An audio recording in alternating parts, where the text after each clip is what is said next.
Silakan dengan berdiri.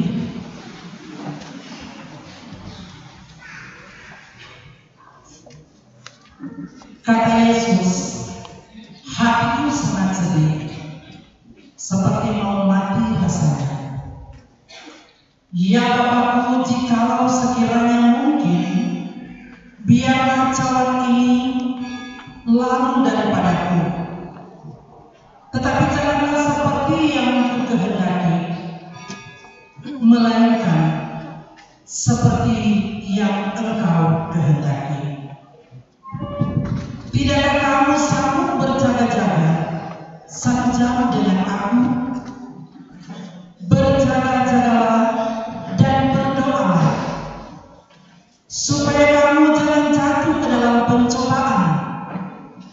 Roh memang penurut, tetapi daging lemah.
Pertolongan kepada kita adalah dari Tuhan yang menjadikan langit dan bumi, yang kesetiaannya untuk selama-lamanya dan tidak meninggalkan perbuatan tangannya.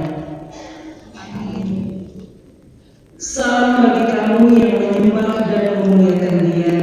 Tuhan menyertai saudara-saudara. Dengarkanlah nats bunyi dalam Yohanes 12 ayat 26.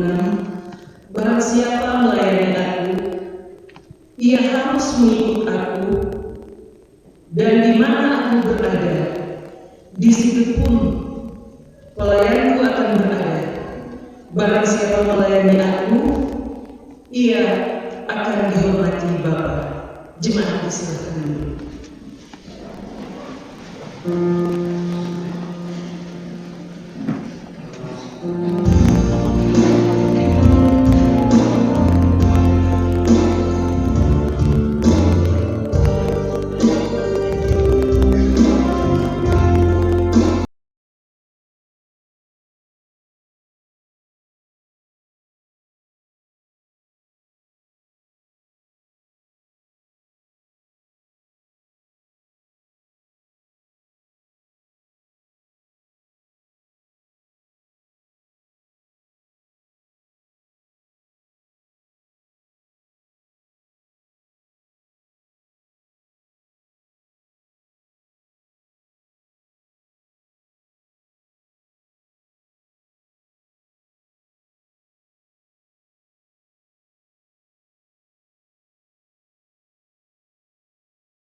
Jemaat yang dikasihi Tuhan, mari kita mengaku bersama dari Tuhan yang terbaik.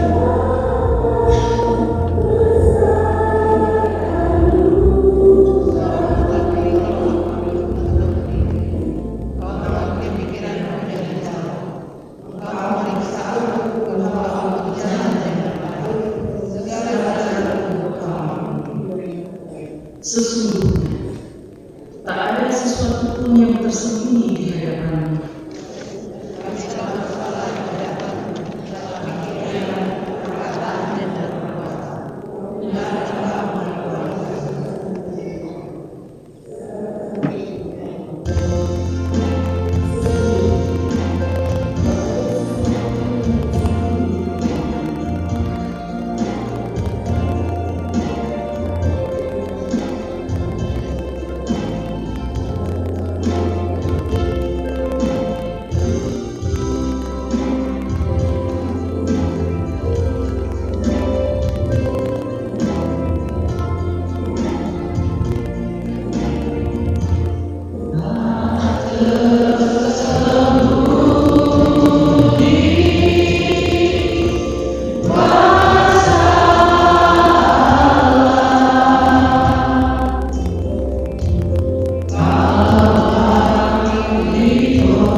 Yesaya 43 ayat 1 dan 3. Jangan takut, sebab aku menebus. Jangan takut, sebab aku telah menebusmu. Aku memanggil engkau dengan namamu. Engkau ini kepunyaanku. Sebab akulah Tuhan Allahmu yang Maha Kudus, Allah Israel, Juru Selamat.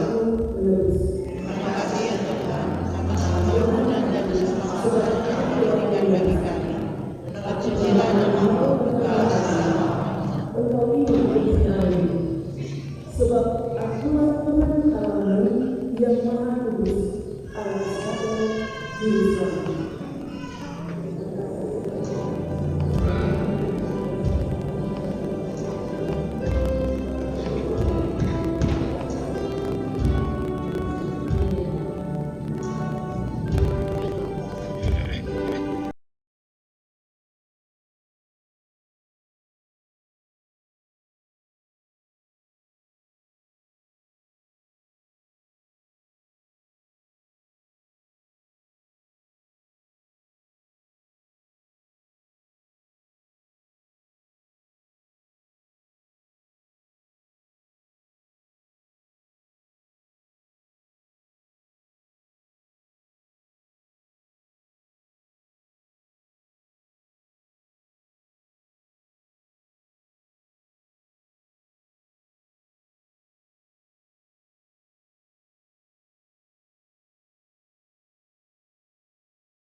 untuk menangkap Yesus dengan tipu muslihat dan untuk membunuh Dia.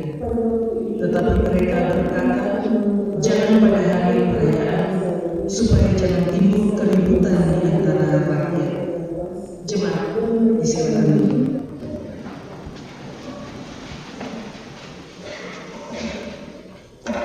Jemaat yang dikasihi Tuhan, kita berdoa untuk pembacaan Alkitab. Terpujilah nama Bapa di surga atas perkenanan di hari Minggu ini. Kami umatmu boleh terkumpul di rumah ibadah ini, memuji, memuliakan nama Tuhan. Di dalamnya ya Tuhan, kami akan membaca dan merenungkan firman-Mu. Persiapkanlah hati dan pikiran kami. Kami memohon hikmat yang daripada-Mu, agar supaya firman yang kami dengar tidak menyimpang ke kiri dan ke kanan, tetapi sesuai dengan kehendak-Mu saja. Inilah kami yang memohon kepada-Mu di dalam nama Tuhan Yesus, Juru Selamat kami yang hidup. Amin. Pembacaan Alkitab di sepanjang minggu ini terdapat dalam Matius 16 ayat 21 sampai ayatnya yang ke-28.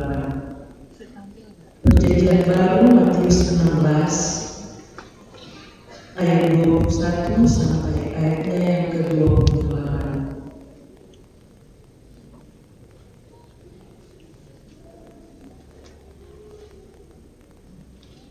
Saya akan membacakan untuk kita semua Matius 16 ayat 21 sampai 28 tentang pemberitahuan pertama, tentang penderitaan Yesus dan syarat-syarat mengikut Dia. Sejak waktu itu Yesus mulai menyatakan kepada murid-muridnya bahwa Ia harus pergi ke Yerusalem dan menanggung banyak penderitaan dari pihak tua-tua, imam-imam kepala dan ahli-ahli Taurat, lalu dibunuh dan dibangkitkan pada hari ketiga. Tetapi Petrus menarik Yesus ke samping dan menegur Dia. Katanya, Tuhan, kiranya Allah menjauhkan hal itu. Hal itu sekali-kali tak akan menimpa Engkau. Maka Yesus berpaling dan berkata kepada Petrus, enyahlah iblis, engkau suatu batu sandungan bagiku, sebab engkau bukan memikirkan apa yang dipikirkan Allah, melainkan apa yang dipikirkan manusia. Lalu Yesus berkata kepada murid-muridnya, setiap orang yang mau mengikut aku, ia harus menyangkal dirinya, memikul salibnya dan mengikut aku. Karena barang siapa mau menyelamatkan nyawanya, ia akan kehilangan nyawanya. Tetapi barang siapa kehilangan nyawanya karena aku, ia akan memperolehnya. Apa gunanya seorang memperoleh seluruh dunia, tetapi kehilangan nyawanya? Dan apakah yang dapat diberikan sebagai ganti nyawanya? Sebab Anak Manusia akan datang dalam kemuliaan Bapa-Nya diiringi malaikat-malaikatnya. Pada waktu itu, Ia akan membalas setiap orang menurut perbuatannya. Aku berkata kepadamu, sesungguhnya di antara orang yang hadir di sini, ada yang tidak akan mati sebelum mereka melihat Anak Manusia datang sebagai Raja dalam kerajaan. Demikian pembacaan Alkitab. Terpujilah nama Tuhan.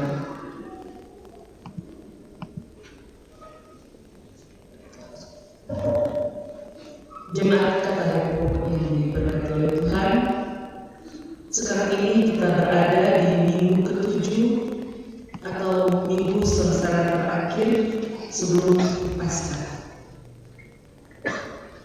Paskah di sana Tuhan Yesus adalah peristiwa yang penting bagi umat Yahudi yang ditujukan untuk memperingati perayaan, memperingati penyertaan Allah atas bebasnya bangsa Israel dari perbudakan Mesir. Dan setiap tahun menjelang Paskah, keluarga Tuhan Yesus akan berangkat ke Yerusalem untuk merayakannya. Orang-orang Yahudi pada masa itu memakan roti yang tidak beragi sebagai simbol kebebasan dari perbudakan, juga membersihkan rumah-rumah mereka dari segala ragi dan tepung sebagai simbol penghapusan dosa dan kotoran, serta mempersembahkan kurban dan mengikuti ibadah di sinagoga atau rumah ibadah orang Yahudi.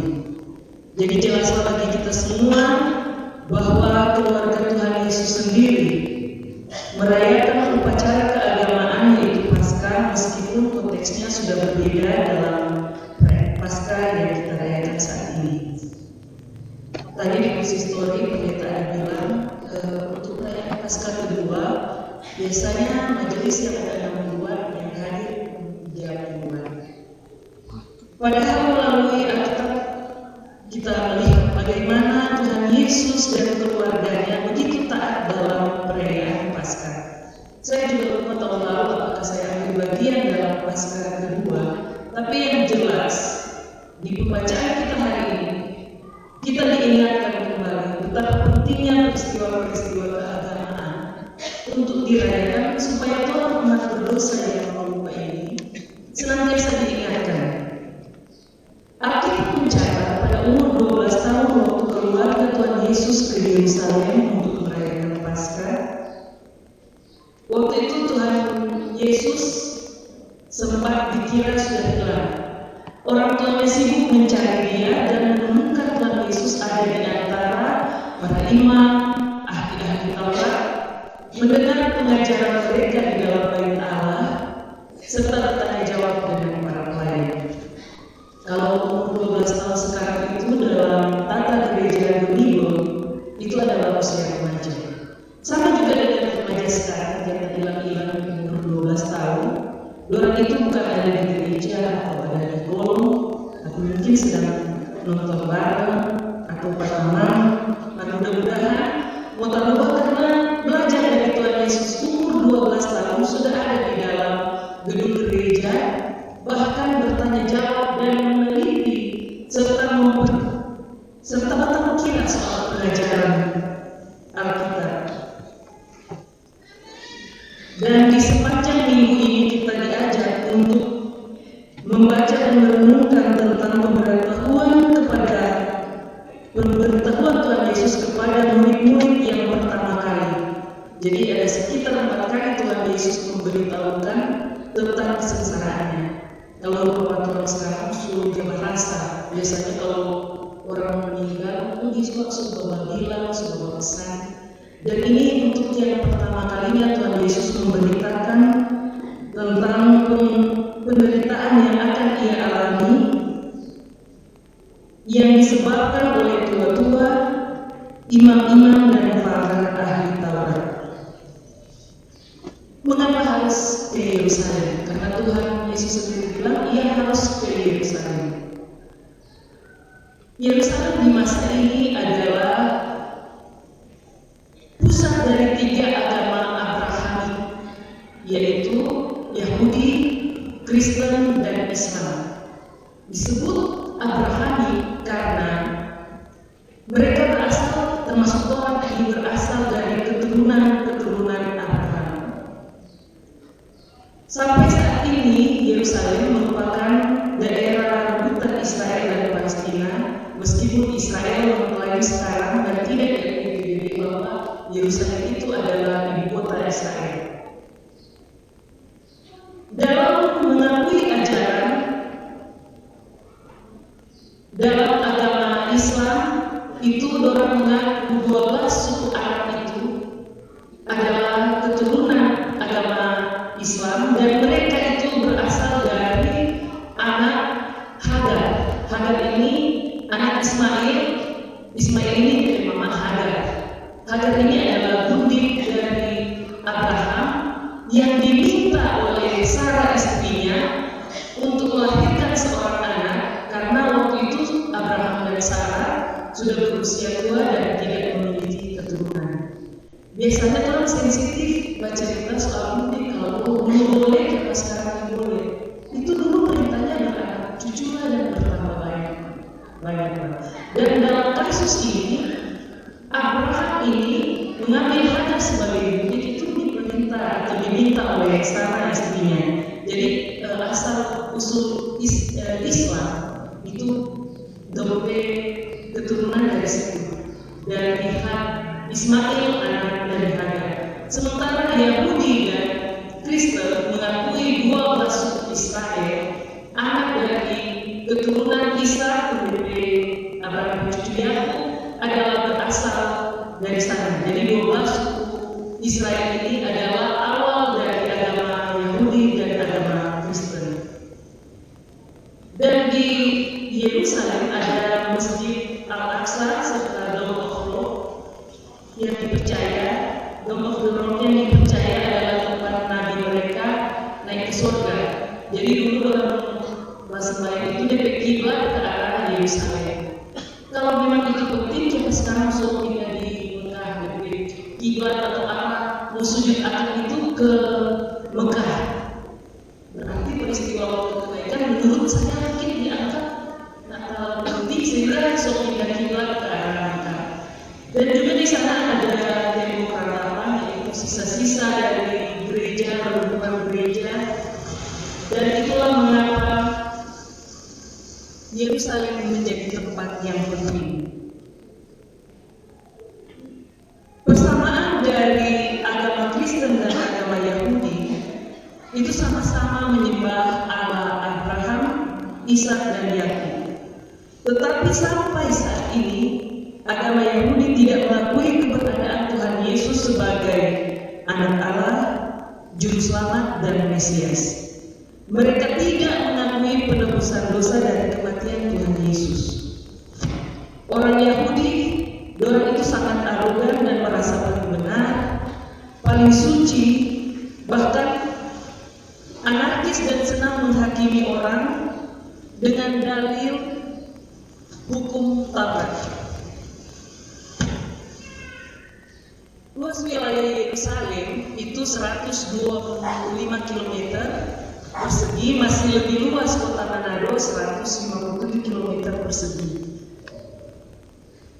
Dan di Yerusalem sana, ketika perayaan Paskah mereka mempersembahkan korban. Itu korban yang dipersembahkan itu harus suci, belum kawin, anak domba yang tidak bercacat serta yang paling terbaik. Ini relevan karena Tuhan Yesus adalah seorang anak manusia yang tak bercacat dan juga suci. Darah dan dagingnya dipersembahkan untuk penebusan bagi dosa saya dan saudara. Dan kota Yerusalem adalah saksi dunia menjelang Paskah, di mana kematian Tuhan Yesus disaksikan oleh banyak orang yang berkumpul di kota Yerusalem. Dan dia bangkit pada hari yang ketiga, sehingga waktu itu adalah hari Paskah. Maka konteks Paskah masa lalu berubah maknanya saat ini seperti yang orang akan rayakan untuk menghayati Paskah sebagai peringatan akan kematian dan kebangkitan Tuhan Yesus, supaya Tuhan kepercayaan tidak sia-sia. Kota Yerusalem di mana pemuka agama, ahli Taurat, imam-imam kepala berunding untuk merancang kematian Tuhan Yesus di rumah ahli besar, imam besar Kayafas dengan hati busuknya. Dan hukum Taurat itu yang menjadi ukuran bagi mereka untuk menyatakan kesalahan orang lain itu tercetak indah di trompet gereja di dua dinding ini. Dulunya itu dipahat dalam dua loh batu. Mengapa dua loh batu? Yang pertama, batu yang pertama itu yang ditulis dengan jari Allah sendiri adalah hukum Taurat tentang hubungan Allah dengan manusia. Jadi hukum Taurat 1-4 itu hubungan Allah dengan manusia.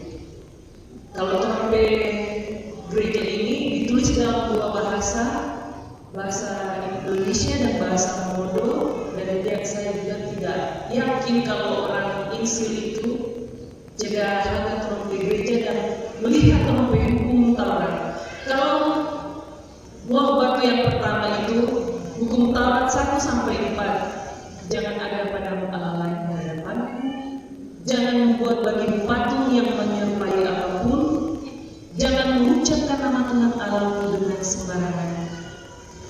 Dan ingat serta kuduskan hari Sabat. Sementara batu yang kedua adalah hubungan manusia dengan sesama. Hukum Taurat yang kelima, hormatilah ayah dan ibumu. Jangan membunuh, jangan berzina, jangan mencuri, jangan mengucapkan saksi dusta tentang sesama, jangan mengingini rumah sesamamu, dan apapun yang dipunyai sesamamu. Kalau hukum Taurat ini dipegang teguh oleh orang Yahudi, bayangkan juga sekarang ada yang lolos. Baru di pintu gereja juga sekian pasti sudah ada 2 atau 3 hukum Taurat yang telah melanggar. Demi Tuhan, biasanya kalau seperti itu mengucapkan nama Tuhan dengan sembarangan. Masih di pintu gereja soal hukum Taurat yang kita langgar. Allah sendiri yang menulis hukum Taurat ini dan Dia tidak membatalkannya. Tetapi karena semua orang telah berdosa dan kehilangan kemuliaan, maka untuk itu, karena begitu besar kasih Allah akan dunia ini, sehingga Ia mengaruniakan anaknya yang tunggal, supaya semua orang tidak binasa, supaya setiap orang yang percaya kepadanya tidak binasa, tetapi beroleh hidup yang kekal. Orang Farisi pernah menguji Tuhan Yesus dengan pertanyaan, di antara hukum Taurat ini, manakah hukum Taurat yang paling besar? Yesus menjawab, kasihilah Tuhan Allahmu dengan segenap hatimu, dengan segenap jiwamu, dan dengan segenap akal budimu. Dan hukum yang kedua yang sama dengan itu adalah kasihilah sesamamu manusia seperti dirimu sendiri. Pada kedua hukum inilah tergantung seluruh hukum Taurat dari kitab para nabi. Jadi contoh 2 membaca setelah kanan adalah hubungan manusia dengan Allah dan sebelahnya adalah hubungan manusia dengan sesama. Jemaat kata pokok yang dikasihi Tuhan, murid yang pada awalnya dipuji oleh Tuhan sebagai pemimpin akan memimpin gereja, yaitu Simon yang disebut Petrus, adalah orang pertama yang menunjukkan kepanikan. Tidak cuma menarik Tuhan Yesus ke samping, tetapi juga menegur Tuhan Yesus. Maka Tuhan Yesus mengharapnya, "Enyahlah kau iblis." Coba kalau sekarang ini ada pendeta atau pelayan bahkan jemaat, "Enyahlah kau iblis." Saya pastikan pasti ada yang pindah gereja. Ada makna Tuhan Yesus menghardik Petrus dengan kalimat ini, karena Petrus merespon pemberitahuan tentang penderitaan Yesus ini dengan keliru. Petrus berpikir, pasti sama dengan orang juga berpikir, kenapa mesti lo begini dan? Atau udah paling lemah sekali? Atau bagaimana kalau orang pandang ente padahal Engkau Tuhan yang sanggup menghindari malapetaka? Sebab kalau mati di Yerusalem saya masih memikirkan sana. Demikian pemikiran Petrus, karena Petrus berpikir seperti apa yang dipikirkan oleh manusia, termasuk seperti apa yang dipikirkan oleh kita. Tuhan Yesus menghardik Petrus dengan keras karena hanya pikiran dan pekerjaan iblislah yang menghalangi misi penyelamatan yang dikehendaki Allah untuk dijalani oleh Tuhan Yesus. Pada waktu pergumulan berat menjelang penangkapan Tuhan Yesus di Taman Getsemani, bahkan peluru Tuhan Yesus seperti butir-butir darah yang mengintik ke tanah karena terlalu berat dari pergumulan yang ditangkapnya. Cawan itu yang berisi darahnya tidak akan lalu begitu saja karena itu sudah kehendak dari Bapa di surga. Sementara itu pada waktu itu para murid diminta berjaga-jaga, tapi orang ada selalu sadar sama. Tuhan Yesus dalam hubungannya tetap berdoa Sementara orang yang agak ini dalam bergumul, kalau ada pergumulan malah bagate atau masalah yang orang cari dari jalan keluar justru tidak seperti yang dikehendaki oleh Tuhan Allah. Jika terus menentang penderitaan, menolak hal-hal buruk, hanya berharap kebaikan, hanya berharap aman-aman saja serta berkat melimpah sama persis dengan yang orang harapkan sekarang. Untuk itu disampaikan dalam minggu ini syarat mengikut Tuhan. Yang pertama, menyangkal diri. Ini bukan penyangkalan seperti misalnya menyangkal kita fitnah atau seperti itu. Bukan begitu maksud dari penyangkalan diri. Tetapi menyangkal diri di sini adalah pelajaran hidup yang sulit dan keras. Karena itu artinya orang harus melawan keinginan daging. Kita tidak boleh bermegah, mengagumi diri sendiri tetapi merendahkan orang lain, bersandar pada pengertian sendiri dan hanya mementingkan diri sendiri. Mematikan keinginan daging sama daging ini termasuk daging kaciri memang berat. Tetapi jika kita mau dan berharap dipimpin oleh Roh Kudus, maka kita akan dimampukan dengan Roh tadi kepada Tuhan dan kepada sesama manusia. Syarat kedua yaitu memikul salib. Salib adalah lambang penderitaan bagi orang Kristen. Bukan berarti soal kata salib atau semakin kamu salib itu berarti pikul salib. Karena semua orang pasti tidak akan luput dari ujian hidup. Pada saat itu, saat ujian hidup itu kita harus rela diuji dengan beberapa percobaan, baik pencobaan yang datang dari kehidupan ini maupun pencobaan yang datang karena orang Kristen. Waktu Paulus menulis surat kepada Timotius, ia mengenang kembali waktu di Listra di usianya yang sudah tua. Ia mengalami penganiayaan, dilempar dengan batu, sehingga karena selama dilempar sehingga dia dikira sudah mati. Tapi dia mengenang penderitaan itu dan mengatakan dalam suratnya kepada Timotius, kesengsaraan menimbulkan ketekunan, ketekunan menimbulkan tahan uji, dan tahan uji menimbulkan pengharapan. Maka demikianlah hendaknya bagi kita proses pemurnian seseorang. Ada orang yang hanya beragama Kristen, tapi cuma mau pilih khotbah mana yang menyerahkan galau atau firman Tuhan mana yang tidak membuatnya galau.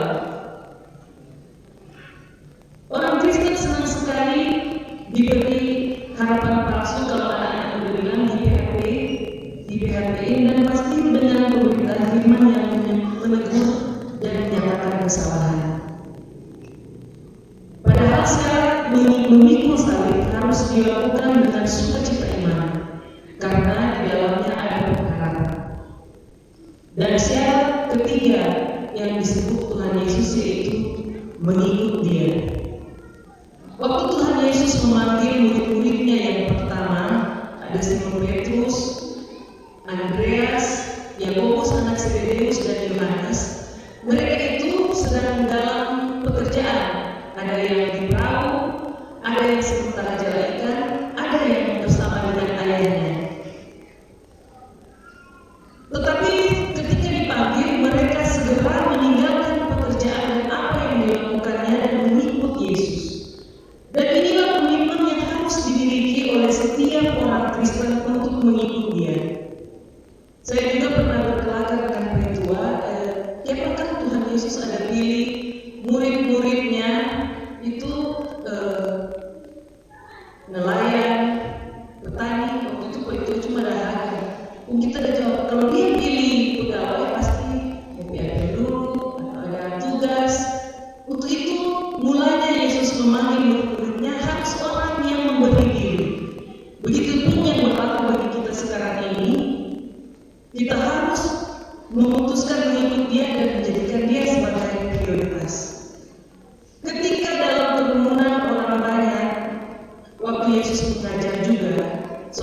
Farisi berkata kepada Yesus, "Guru, aku akan mengikut engkau kemanapun engkau pergi."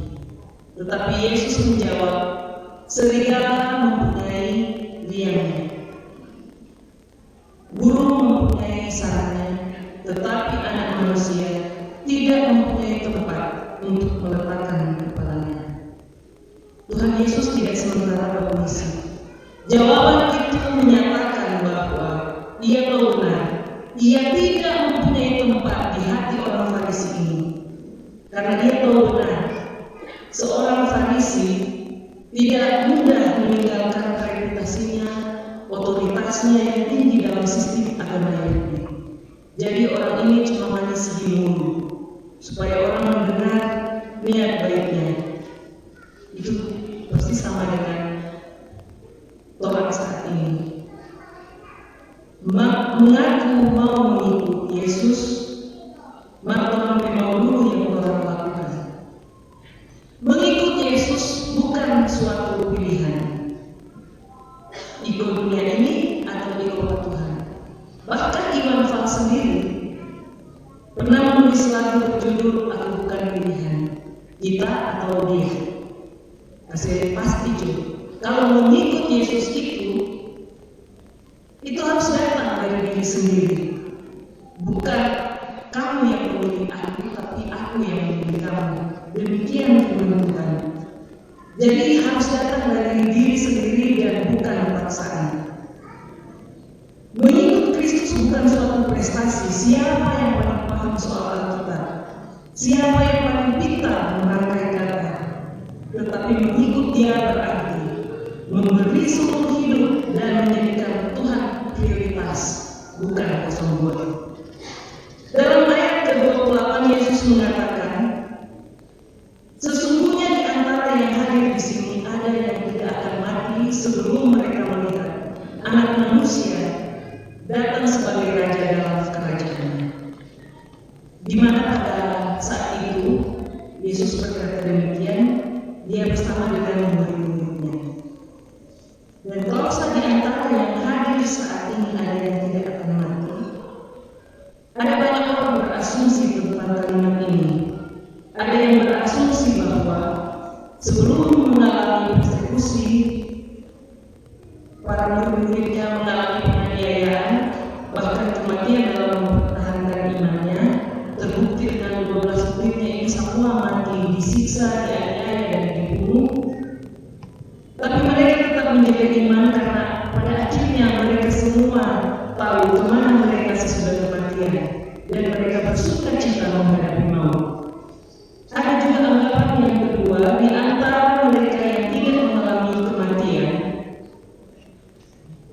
sebelum mereka menyaksikan Anak Manusia datang sebagai Raja, ada yang menafsirkan bahwa ini merujuk pada Lukas 9 ayat 3 ketika Tuhan Yesus sedang berdoa, tampaklah bagi murid-muridnya rupanya berubah dan pakaiannya menjadi putih berkilauan, dan tampaklah dua orang berbicara dengan Dia, yaitu Musa dan Elia. Tapi bagi kita saat ini jelaslah, bagi kita waktu Tuhan Yesus berangkat ke surga dalam peristiwa kenaikannya, ini disaksikan oleh murid-muridnya sebelum mereka mati. Cuma ada yang satu yang mati, yaitu orang yang mengkhianati Tuhan Yesus. Jadi jelaslah kalimat dari Tuhan Yesus bahwa Anak Manusia akan datang sebagai Raja. Ada yang tidak akan mati. Oh, berarti ada yang mati, yaitu Yudas. Jemaat yang dikasihi Tuhan, kiranya pembacaan Alkitab di minggu ini menjadi renungan bagi kita semua siang dan malam, agar kita senantiasa bersyukur ada dalam bagian orang-orang percaya yang telah ditebus dengan darahnya yang kudus. Kita dipersiapkan untuk menerima penebusan itu dan memaknai Paskah dengan cara yang benar. Tidak ada kata terlambat bagi orang yang mau berubah dan bertobat dan mulai menyangkal diri, memikul salib dan mengikut Dia. Karena bagi kita ada mahkota kehidupan kekal, dan kita akan beroleh di Yerusalem baru, sebagaimana yang dijanjikan kepada kita, umat Tuhan yang mengakui Dia sebagai Juru Selamat. Terpujilah nama Tuhan. Amin.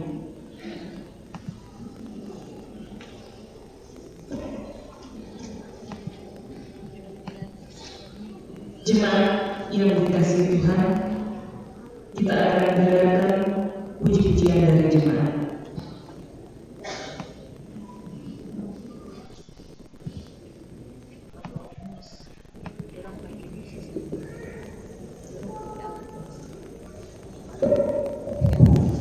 Jemaat yang dikasihi Tuhan, kita mendengarkan puji-pujian dari Sekolah Minggu Kebayoran 4. Disilakan.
Di berbagai rangkaian pujian yang dipersembahkan oleh calon-calon pemimpin gereja. Jemaat yang dikasihi Tuhan, dengan apakah membalas kasih Tuhan? Berkat-berkat mengalir dalam kehidupan kami. Kini kami akan mempersembahkan persembahan kepada-Mu dengan tulus. Kiranya berkat kepada-Mu.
Jemaat yang dikasihi Tuhan, kita masuk dalam kelengkapan perjamuan kudus.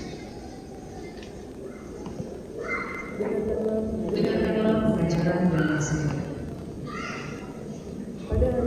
Pada hari Jumat tanggal 29 Maret 2024 di gereja Gemilang Tata Depok, kita akan merayakan perjamuan kudus.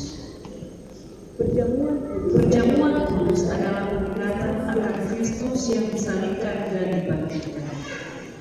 Itulah tanda yang hidup dan yang tepat dari pengorbanan Kristus yang dijalaninya sekali untuk selama-lamanya dan berlaku bagi seluruh ciptaannya.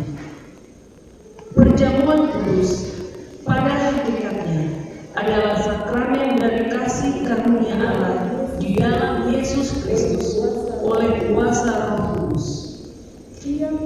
Tiap orang yang percaya pada Kristus menerima karunia keselamatan ini melalui persekutuan dengan darah dan tubuh. Persekutuan dengan tubuh dan darah Kristus. Dengan makan roti dan minum anggur itu, Kristus memberi persekutuan dirinya dengan orang-orang percaya. Allah sendiri bertindak memberikan hidup dan membaharui setiap orang percaya melalui baptisan dan perjamuan kudus itu. Orang percaya menerima tanda kepastian pengampunan dosa dalam Matius 26 ayat 28 dan janji kehidupan kekal dalam Yohanes 6 ayat 51 dan 58.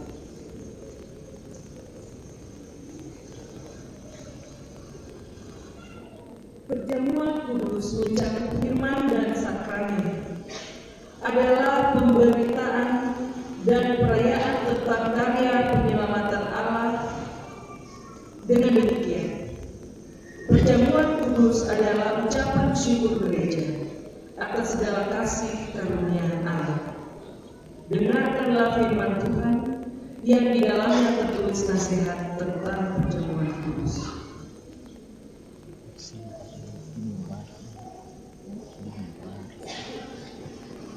Korintus 11 ayat 27 sampai 32.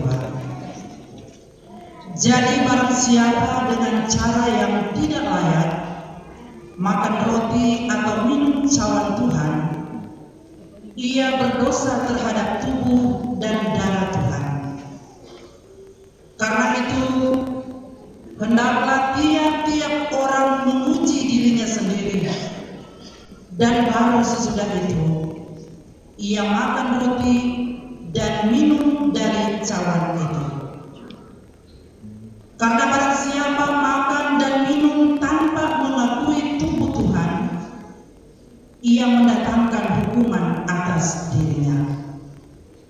Sebab itu banyak di antara kamu yang lemah dan sakit, dan tidak sedikit yang meninggal. Kalau kita menguji diri kita sendiri, hukuman tidak menimpa kita.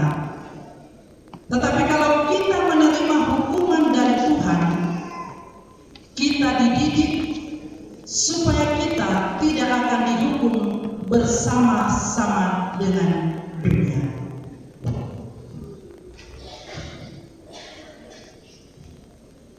Kepada anggota sidang jemaat yang akan ambil bagian dalam perjamuan kudus, juga berdiri untuk menjawab pertanyaan-pertanyaan.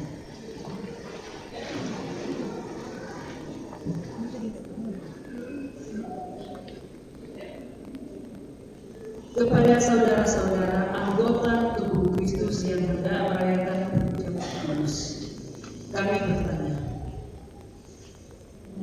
1. Apakah saudara-saudara merayakan perjamuan kudus ini dalam kepercayaan kepada Allah Bapa yang Maha Kuasa langit dan bumi, dan kepada Yesus Kristus Anak Allah yang tunggal Tuhan kita, dan kepada Roh Kudus? 2. Apakah saudara-saudara mempersiapkan diri dengan mentaati petunjuk-petunjuk firman Tuhan, supaya perjamuan kudus dirayakan sesuai dengan kehendak Yesus Kristus Tuhan Selamat juga. Apa jawab saudara-saudara? Ya. Jemaat disilakan dulu.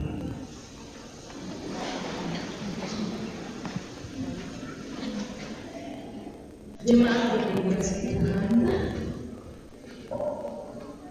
kita akan berdoa syafaat, dan di dalam doa ini kita akan mendoakan jemaat yang sakit dan dalam pemulihan, yaitu Bapak Irto Tabayong, Bapak Yohanes Solombulan, Bapak Wemus Ratu, Bapak Sony Larawo, Bapak Heri Ratu, Bapak Roni Lolobulan dalam pemulihan, Bapak Yun Maranis, Bapak Frans Kamu dalam pemulihan, Ibu Selvi Emes Lolobulan, Ibu Yeni Lewat Supit, Ibu Rosali Runan Bao, Ibu Angel Asa Kerungan dalam pemulihan, Ibu Mira Tomek Karudin dalam perawatan di Rumah Sakit Kano Manado, Ibu Ike Kolu Oni dalam pemulihan, Ibu Fitmo dalam pemulihan, dan Ibu Yuli Manansal Penian. Kita akan mendoakan keluarga yang berduka cita, yaitu keluarga besar Maranis Lewal atas meninggalnya Ibu Dimika Maranis, keluarga besar Asa Al-Qurani atas meninggalnya Bapak Nurdi Asa, keluarga Sion Muka Abu Ratu atas meninggalnya anak terkasih. Juga kita akan mendoakan jemaat yang bersyukur, keluarga Fritz Ratu Karude atas berkat Tuhan, keluarga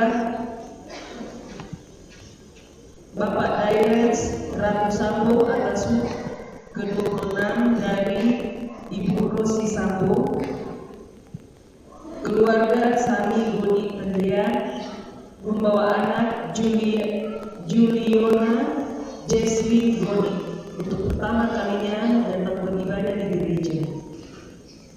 Keluarga Eko Melontar Ratu atas berkat Tuhan, keluarga Kristo Ratu Supit membawa anak yang bernama Clayton Andravel Ratu untuk beribadah pertama kalinya di gereja. Juga bersama kita mendoakan seluruh jemaat yang berulang tahun di hari ini untuk 4 Maret, baik yang tercatat di sini adalah pemuda Indra Ridel Kamu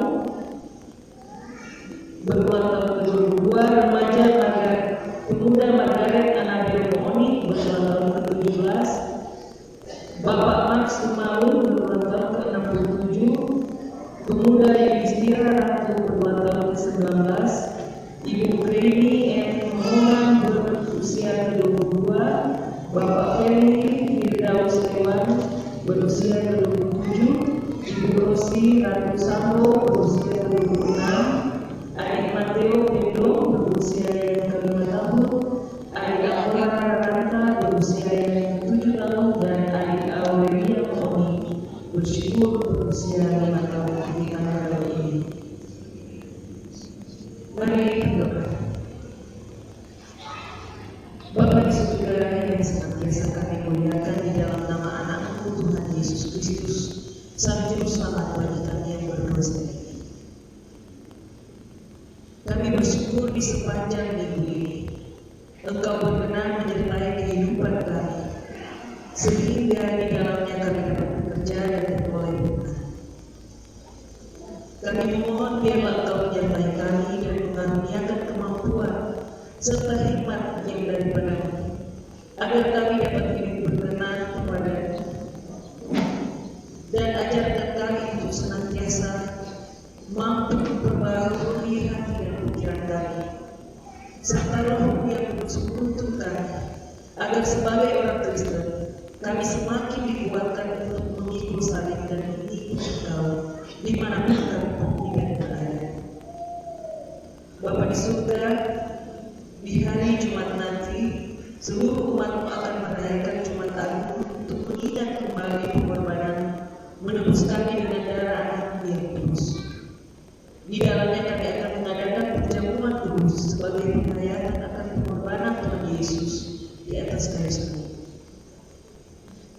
Untuk itu kami memohon kiranya lewat pengajaran yang dibaca dan didengar, kami umatmu dapat merayakan hari Jumat Agung dengan penuh syukur sebagai umat yang telah diselamatkan dan beroleh janji kehidupan kita.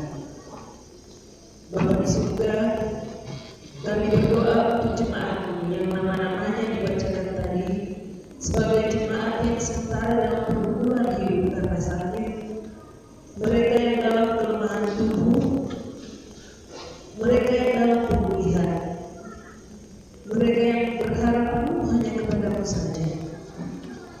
Kiranya Engkau berkenan menjamah tubuh mereka, memberkati obat-obat yang mereka pakai, sehingga di dalamnya oleh bilur-bilur mereka disembuhkan.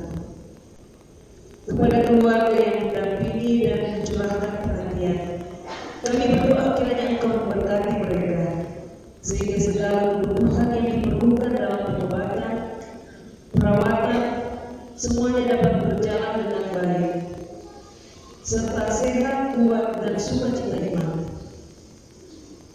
dapat mereka peroleh, meskipun mereka sementara dalam pergumulan. Kiranya semua itu menjadi bagian bagi kehidupan mereka. Juga bagi jemaatmu yang dalam proses pemulihan, kiranya Engkau berkenan memberkati setiap proses pemulihan dan mereka dapat segera beraktivitas sebagaimana biasa dalam penyertaan, dan semuanya itu sesuai dan sepenuh dengan kehendak Tuhan. Bapa di surga, kami berdoa untuk yang berhari ulang tahun di hari ini, baik namanya yang terbaca maupun tidak sempat tercatat. Kiranya sukacita ketambahan usia semakin lengkap bagi mereka, dan harapan serta ucapan doa mereka kiranya Engkau berkati.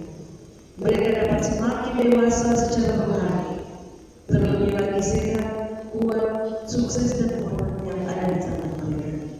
Nama Tuhan senantiasa mereka puji dan dimuliakan. Bagi jemaatmu yang bersyukur dalam berbagai sukacita hidup, baik yang berkenan membawa syukur di gereja, maupun mereka yang bersyukur dalam hati dan pikiran mereka, diberkatilah segala sukacita mereka, dan kiranya sukses dan makin diberkati oleh dan lewat berkat yang mereka terima akan membawa berkat juga bagi sesama mereka dan semua umat di sekitar mereka. Kami berdoa bagi keluarga-keluarga yang ditimpa pergumulan karena duka. Kiranya Engkau mengaruniakan mereka penghiburan yang sejati, dan mereka dikuatkan untuk mampu melewati cobaan-cobaan yang ada. Mampukan keluarga yang berduka ini untuk tidak terpuruk, tetapi mereka dapat kembali bersemangat menepati hari yang Kau beri dalam hidup ini. Kami berdoa untuk semua orang yang bergumul dalam berbagai masalah hidup. Kiranya mereka semua dikuatkan dengan iman dan harap mereka hanya kepada-Mu. Pertolongan-Mu kiranya tidak dapat terlambat bagi orang yang berseluruh tertolong, serta rahmat-Mu yang besar akan menjawab setiap pencobaan dan pergumulan yang ada.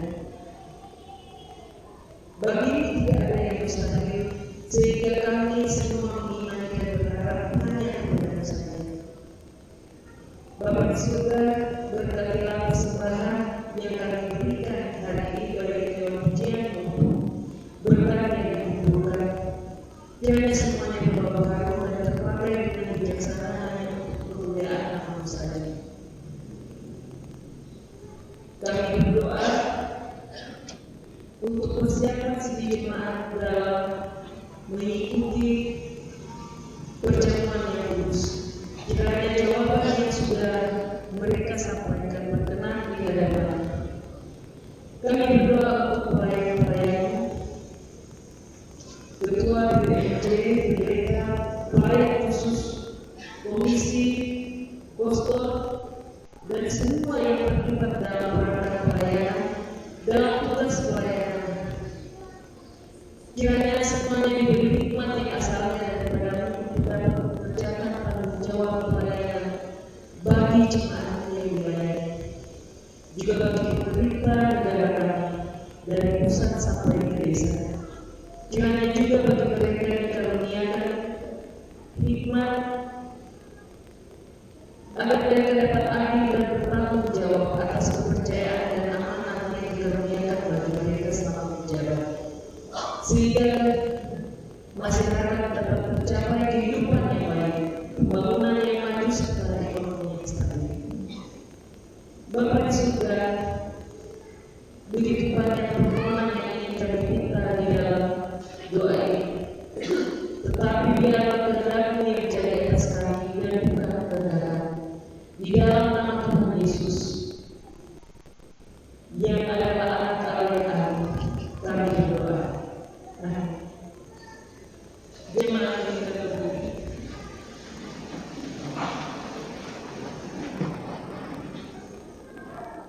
marilah kita ucapkan pengakuan iman Rasul. Aku percaya kepada Allah Bapa yang Maha Kuasa dan kepada Yesus Kristus anaknya yang tunggal Tuhan kita, yang dikandung dari Roh Kudus, lahir dari anak dan Maria, yang menderita sengsara di bawah pemerintahan Pontius Pilatus, disalibkan, mati dan dikuburkan, turun ke dalam kerajaan maut.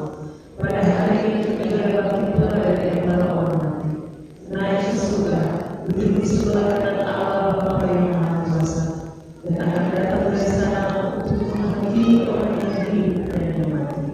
Aku percaya kepada Roh Kudus, gereja yang kudus dan am, persekutuan Roh Kudus, pengampunan dosa, kebangkitan dari dan hidup yang kekal.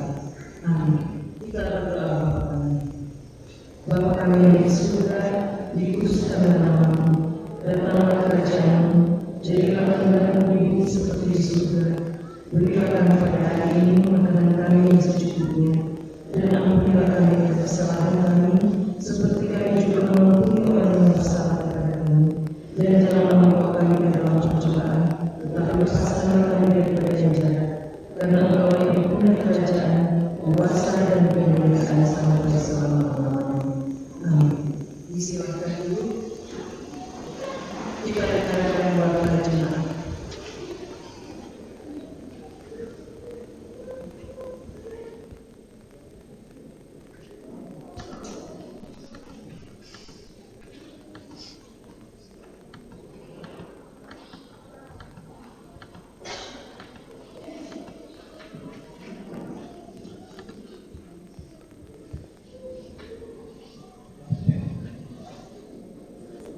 Selamat siang, salam sejahtera bagi kita semua.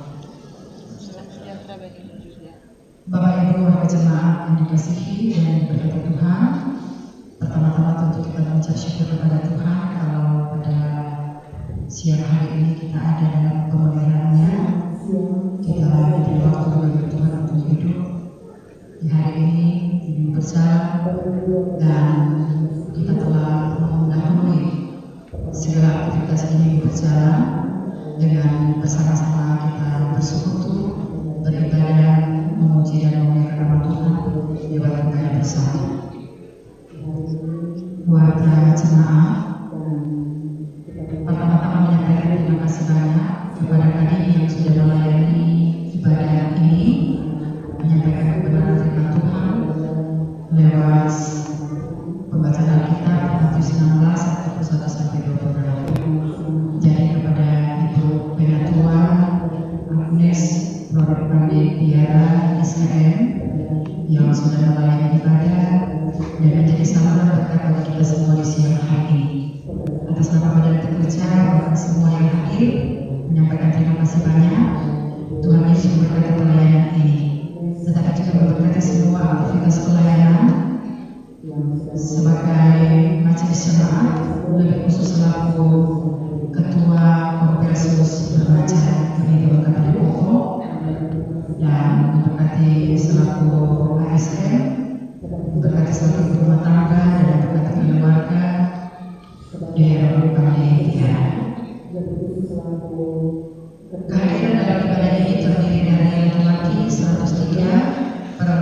2012 jumlah para jemaat yang hadir 315 orang jemaat. Terima kasih atas kehadirannya. Tuhan Yesus memberkati.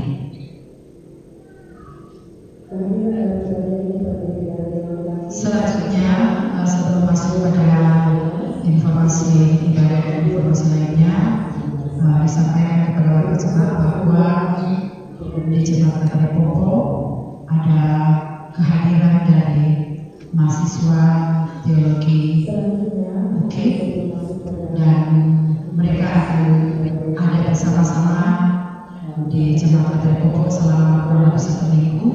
Dan untuk itu saat ini mengundang kepada para mahasiswa untuk boleh ada di depan sambil memperkenalkan diri. Disilakan.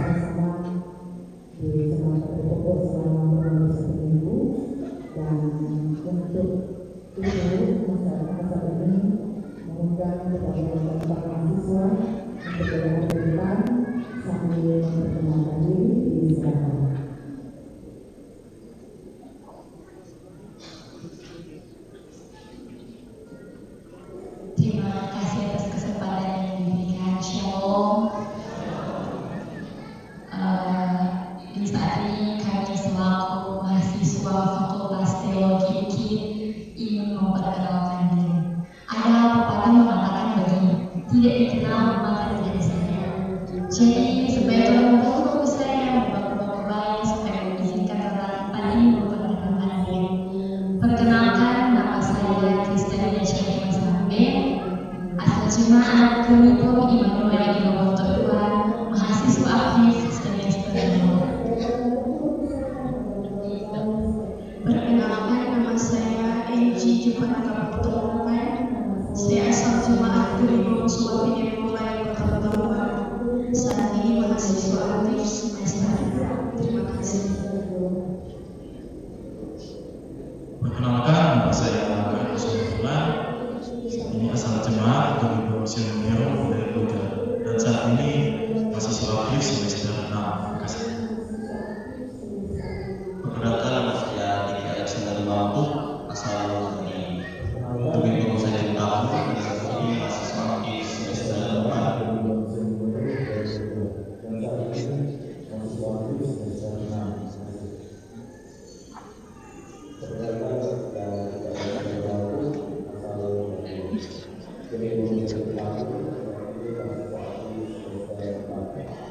Jadi silakan dulu, terima kasih.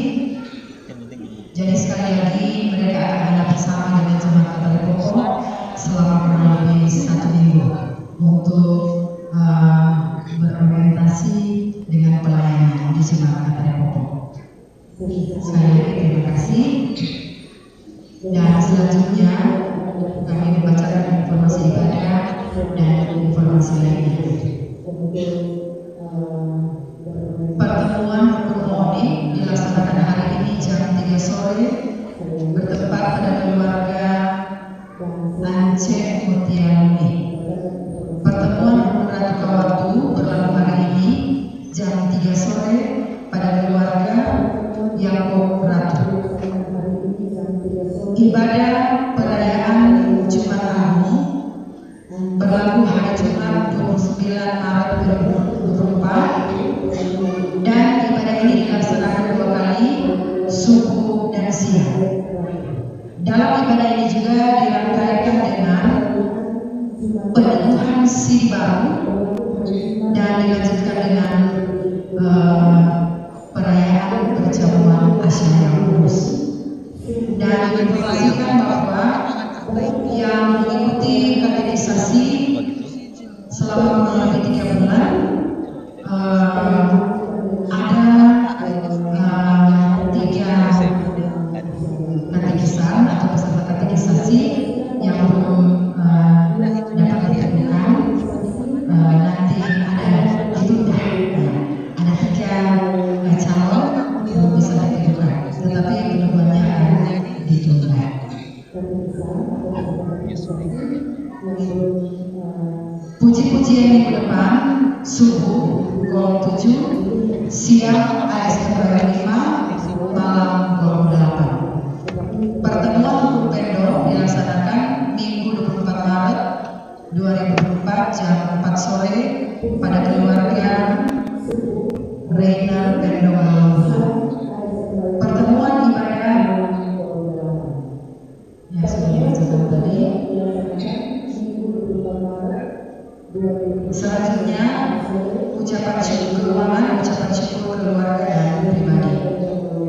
Yang pertama, keluarga Kristo Ratu Supit bersyukur hari ini boleh membawa anak kekasih Clayton Andravel Ratu untuk pertama kali beribadah di rumah gereja, dan keluarga memberikan persembahan syukur Rp200.000. Kedua, keluarga Sami Oni Tendean juga pada hari ini pertama kali membawa anak kekasih Juliana Jesslyn Goni pertama kali beribadah di rumah gereja, dan keluarga memberikan persembahan syukur Rp150.000. Tiga, keluarga M. Kumontaratu bersyukur atas berkat Tuhan memberikan Rp250.000 dengan rincian topangan pelayanan Rp200.000, hadiah Rp50.000. Keempat, keluarga Daerah Ratu Sambo bersyukur atas hari ulang tahun ke-26 Ibu Rosi Sambo. Keluarga memberikan Rp500.000 dengan rincian topangan pelayanan Rp100.000, keluarga pendeta daripada TKPNT Rp100.000, Kadin Rp100.000, Pendatua Komisi 9 Rp100.000, dan Ketua Konversus Wanita Ibu Rp100.000. 5. Keluarga Fritz Ratu Garden bersyukur atas berkat Tuhan memberikan Rp500.000 dengan rincian topangan pelayanan Rp150.000, topangan pembangunan Rp100.000, keluarga pendeta Repanela TKPNT Rp100.000, Pendatua Diaken Kolom 21 Rp100.000, dan Kadin Rp50.000. Selanjutnya penerimaan lainnya, dan ada persembahan pendukung baru yang masuk Rp340.000 dibacakan karena belum sempat ada di Selanjutnya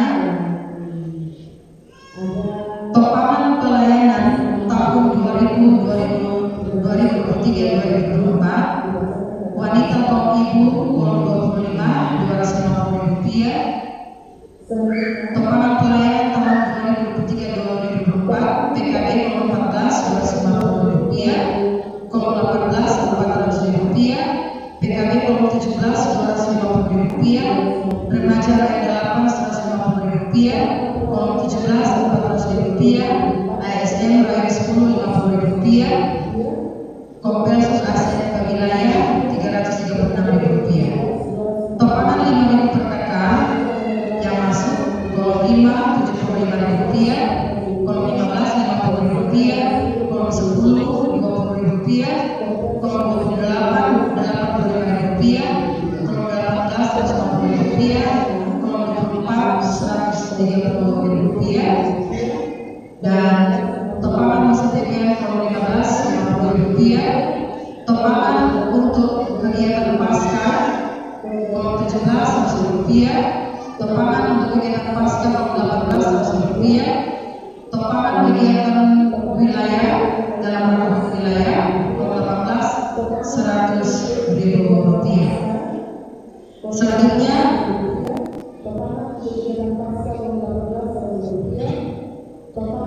sampul food kemibel yang masuk, sampul food YPK yang masuk kolom 22 12 buah jumlah Rp80.000, kolom 11 13 buah jumlah Rp130.000, kolom 1 jumlah Rp20.000 jumlah Rp150.000, kolom 13 jumlah 16 buah Rp140.000, kolom 17 jumlah 7 buah Rp35.000, kolom 18 2 buah Rp10.000, kolom 23 3 buah Rp20.000, kolom 9 4 buah Rp40.000, kolom 19 9 buah Rp36.000, kolom 15 17 buah Rp140.000, kolom 21 13 buah Rp135.000, kolom 24 1 Rp25.000.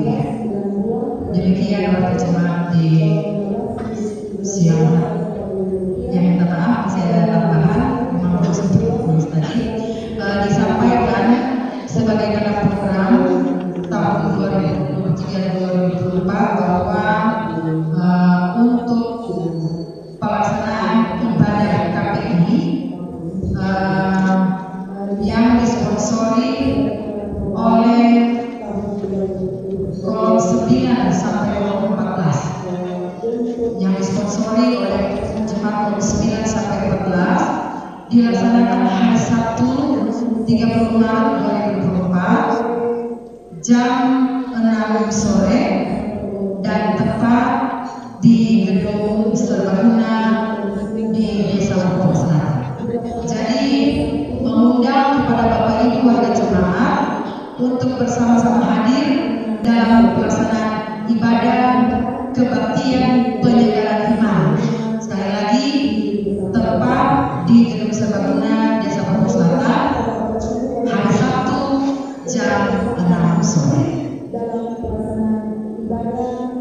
Ya, selanjutnya kita mendengarkan beberapa penyampaian dari Ketua Badan Kerja Mahasiswa Jemaat, Bapak Pendeta Bapak STH, dan sesudah itu warta jemaat selesai. Demikian, selamat siang, shalom. Bapak Ibu penambahan sedikit kaitan dengan pelaksanaan penilaiannya dilaksanakan pada minggu depan. Jadi bukan hari Sabtu ini, karena hari Sabtu ada KPI di jemaat di pukul 9 sampai 14. Jadi penilaiannya Bapak Ibu ini antar kolom, yaitu lomba ornamen dan lomba jalan salib antar kolom di hari Sabtu minggu depan. Yang kedua berkaitan dengan kategorisasi ini supaya tidak salah pengertian. Karena hari ini ketika akan mengikuti kategorisasi sudah ada perjanjian melalui aturan-aturan yang ditetapkan bahwa 3 kali tidak hadir tidak akan ditentukan di tanggal yang ditetapkan, tapi akan ditunda. Selesaikan dulu materi yang tertinggal baru ditentukan. Jadi bukan hanya ditentukan, cuma dari 3 anak ini ada yang setuju apa supaya Bapak Ibu tahu kan. Jangan jadi pendeta terbuka. Ada apa ini? Nah, menginformasikan ada yang 7, ada yang 5 kali dilakukan. Maka kalau selesaikan itu 7 materi ini, 5 materi dan 3 materi, baru pelaksanaan pendakwaan dilaksanakan pada 2 minggu sesudah Paskah. Jadi mohon jangan salah membawa berita. Lalu tujuan kita harus membawa berita betul. Para jangan salah membawa berita.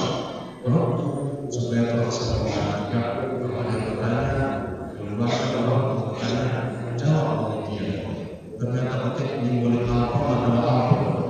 Saya kira itu semoga di minggu terakhir perayaan minggu selesai doakan dan dimaafkan oleh Tuhan melewati segala kehidupan yang berjalan. Shalom.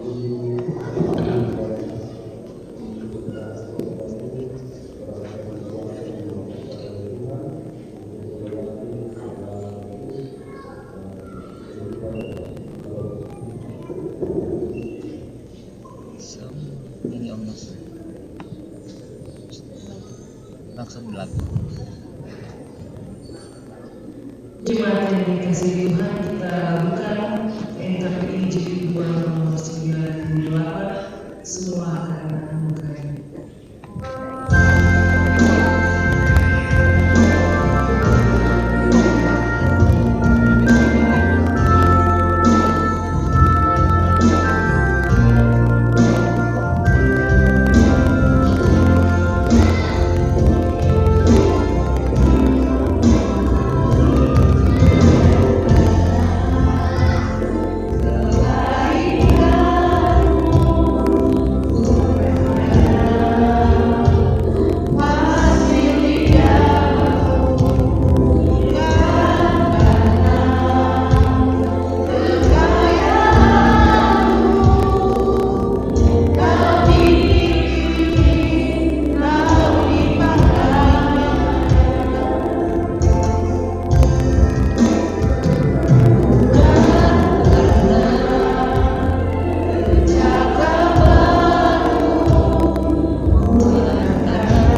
penyayang dan rendah hati, dan janganlah membalaskan kejahatan dengan kejahatan atau caci maki dengan caci maki. Tetapi sebaliknya, hendaklah kamu memberkati, karena untuk itulah kamu dipanggil, yaitu untuk memperoleh berkat. Sebab siapa yang mau mencintai hidup dan mau melihat hari-hari baik, ia harus menjaga lidahnya terhadap yang jahat dan bibirnya terhadap ucapan-ucapan yang mulia. Ia harus menjauhi yang jahat dan melakukan yang baik. Ia harus mencari perdamaian dan berusaha mendapatkannya. Sebab mata Tuhan tertuju kepada orang-orang benar, dan telinganya kepada permohonan mereka yang minta tolong.